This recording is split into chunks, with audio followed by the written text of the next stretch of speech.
Welcome to UCentral Sports. I'm Ray Robinson, and here's your Wednesday sports update. The UCO volleyball team has been one of the biggest stories in our sports. They are tied with Nebraska Kearney for second place in the MIAA, so me and UCentral's Mark Lowe was able to catch up with star players Jaden Evans and Lindsey Horn to discuss the magic behind all the season's success. So here's a little preview. So all of us returned last year -1, but our main starters came back, and we saw that last year how that rhythm kind of dropped off, and this year we kind of all came together and said, no, we're playing all out, we're playing for each other, and we're going to push through all the way till the end. And that's something that we've really focused on, playing for each other, following through till the very end. Our purpose from the beginning, or our goal, has been MIAA championship from the get-go. And I think that's something we've all been striving for. We've been saying it for years, and the culture has really changed with my time here. So it's been like, oh, let's get top 5, and now it's let's go and win. Okay, so with our success so far in the season, we just know we got to take care of the games that we can take care of. So low error, high intensity, we just got to minimize our errors. Our hitting errors we can live with, but serve-receive errors we have to limit. There's more where that came from. We'll have more on that great interview with Mark tomorrow as we discuss their last season games along with some playoff aspirations.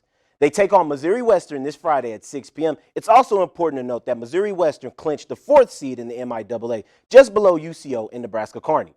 Their last game of the season sees them take on Northwest Missouri at home at 3 p.m. And although these are the final games of the season, we could still potentially see the Broncos grab the second-place season in the MIAA for better matchups in the playoffs. And the UCO men basketball season is just around the corner. And what better way to warm up than another tournament? And this tournament is called the Central Region Challenge.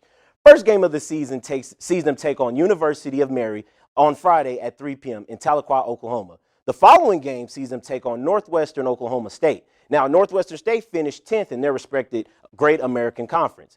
This will be their last preseason tournament. Next week is when the fun really begins. They take on Southwestern Christian University. And the UCO women's soccer season wrapped up last week, and they did some postseason action. And although it wasn't the reaction that we wanted, their performance is still worthy of a round of applause. In a close battle, they go down to Central Missouri going 2-1. The second quarter, both teams went scoreless. The first quarter definitely was the quarter that called the game. And to the women's soccer team, all of us here at UCentral are proud of you, and we thank you. The Oklahoma City Thunder are on a roll. Their last win against the Hawks definitely made it easy for them to forget about that in-season tournament loss to Golden State. So let the momentum continue, because their next opponents definitely ain't no pushover.